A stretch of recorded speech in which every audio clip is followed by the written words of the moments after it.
Category, इसका इस्तेमाल हम अगर हमने अपने वीडियोस जो सॉन्ग्स हैं उनको कैटेगराइज करना है, लाइक एक स्पेशल टाइम पे हमें एक स्पेशल प्लेलिस्ट रन करनी है, तब हम इसका इस्तेमाल करेंगे। जैसे कि हमारे भजन्स हो जाते हैं, old songs, new songs, regional songs, इनको हम अकॉर्डिंग टू टाइम प्ले करते हैं, इस कैटेगरी से बनेगी। और उसके साथ जो प्लेलिस्ट हम रिलेट कराएंगे उन प्लेलिस्ट को पहले क्रिएट कर लेते हैं। प्लेलिस्ट क्रिएट करने के लिए हम लिस्ट मेकर में जाएंगे, तो यहाँ हम सॉन्ग सेलेक्ट करा देते हैं और कुछ वीडियोस ऐड कर लेते हैं।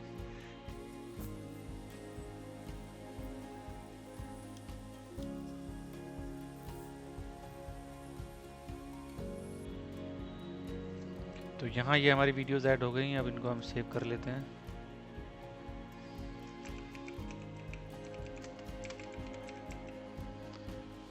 एक प्लेलिस्ट और बना लेते हैं।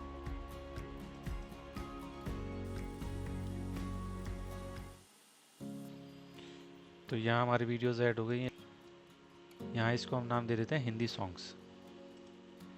तो आपने जितनी भी कैटेगरी बनानी है उनसे जो भी प्लेलिस्ट रिलेट करानी है वो प्लेलिस्ट पहले आप लिस्ट मेकर से तैयार कर लेंगे। मैंने 2 प्लेलिस्ट यहाँ पर तैयार की है लिस्ट मेकर से।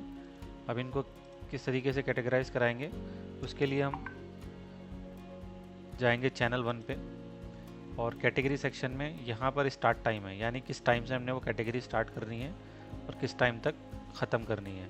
तो स्टार्ट टाइम में मैंने टाइम दिया 6 AM का और इसको बोल दिया 8 AM मैंने इसका एंड टाइम सेट किया और कैटेगरी का नाम रख दिया यहाँ पे तेलुगु सॉन्ग्स। न्यू बटन पे क्लिक किया, मेरी कैटेगरी क्रिएट हो गई है और मैं यहाँ से सेव कर देता हूँ।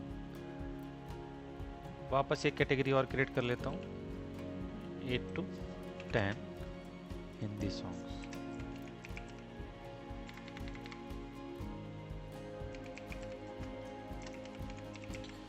तो इस तरह से जितनी चाहे आप उतनी कैटेगरी यहाँ क्रिएट कर सकते हैं।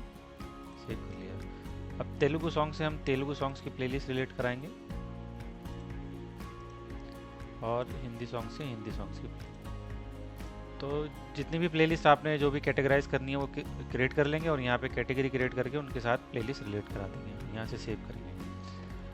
अब यहाँ पर ये दिया हुआ है कैटेगरी बटन, इस बटन को आप ऑन करेंगे तो आपका कंटेंट जो है ये जो यानी जो कैटेगरी फंक्शन है ये काम करेगा।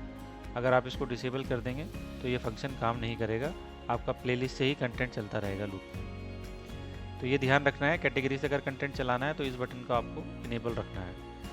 रैंडम प्ले, प्लेलिस्ट के अंदर जो सीक्वेंस में फ़ाइल हैं, अभी क्या होगा जब रैंडम प्ले ऑफ है तो जो भी प्लेलिस्ट में फ़ाइल हैं वो ऑर्डर में 1 by 1 करके रन होंगी। और अगर आपको उनमें रैंडमली प्ले करना है ऊपर नीचे तो आप रैंडम बटन ऑन करेंगे और सेव कर देंगे। तो अब प्लेलिस्ट से जो भी फाइलें आपकी हैं वो सीक्वेंस में ना रन होके रैंडमली प्ले होंगे। कभी 9 नंबर की रन हो जाएगी, कभी 1 नंबर, कभी 3 नंबर, कभी 10 नंबर। तो इस तरीके से रैंडमली आपका वीडियोस प्ले होंगे। अगर आपको इसका नाम कैटेगरी का नाम रिनेम करना है तो यहाँ पर ये बटन दिया हुआ है, एडिट बटन पर क्लिक करके आप इसको रिनेम करके और सेव अपडेट कर सकते हैं। तो यहाँ से ये आपका रिनेम हो जाएगा। इस तरह से आप अपनी जितने भी अगर आपने कैटेगरी क्रिएट करनी है वो कैटेगरी क्रिएट कर सकते हैं।